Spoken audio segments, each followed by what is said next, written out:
My parents abandoned me, but kept my little brother.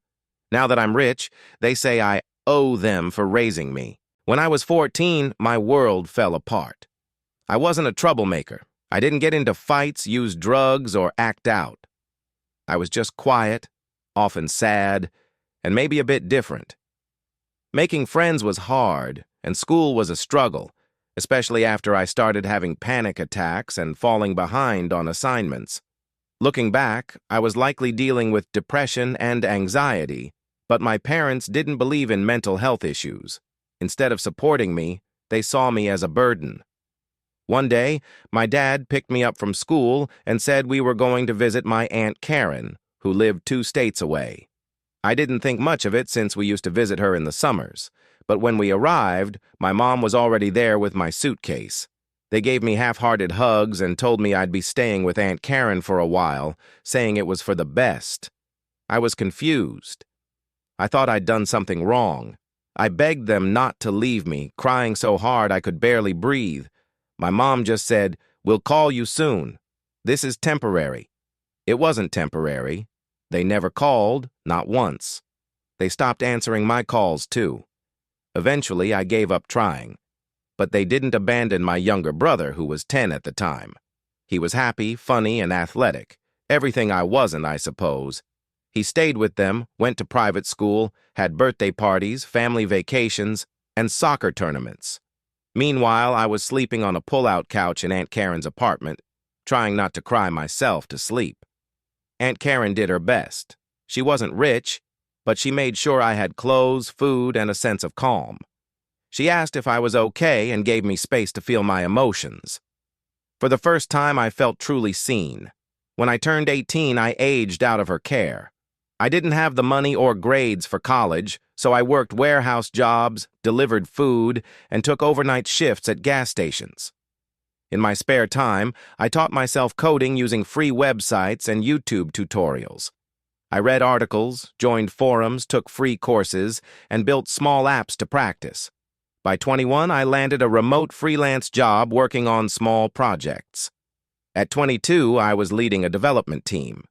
At 23, I launched a software-as-a-service product that gained traction after some influencers noticed it. Within a year, it took off. 2 years later, I sold it for just over $4 million. Now, at 28, I'm financially independent, investing in startups, and mentoring other developers who remind me of my younger self.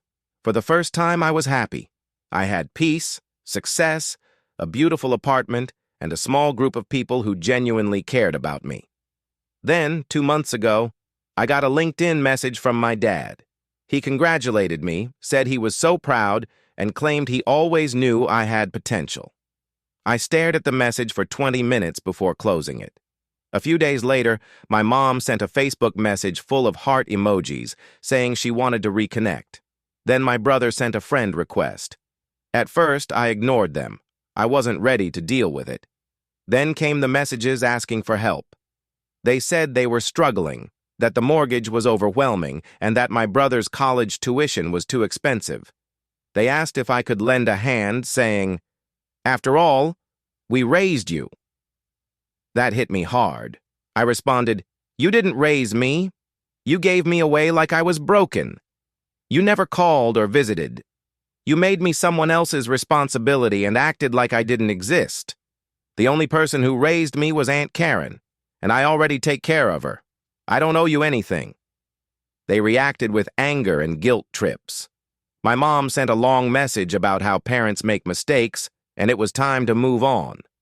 My dad said I was letting the past ruin our future. My brother called me cold and cruel, saying I didn't understand how hard things had been for them. I asked him if he remembered why I left. He said he thought I just went to live with Aunt Karen to get better.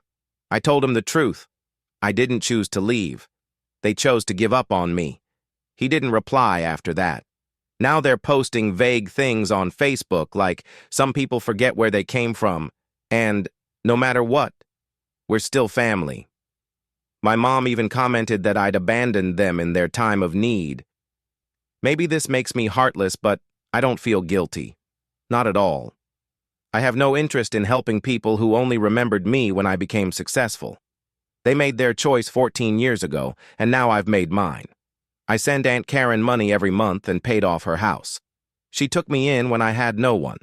Not because she expected anything, but because she loved me. That's what family means. So, no, Mom and Dad, you don't get to come back now that I'm worth something. You left me behind, and now I'm leaving you behind too.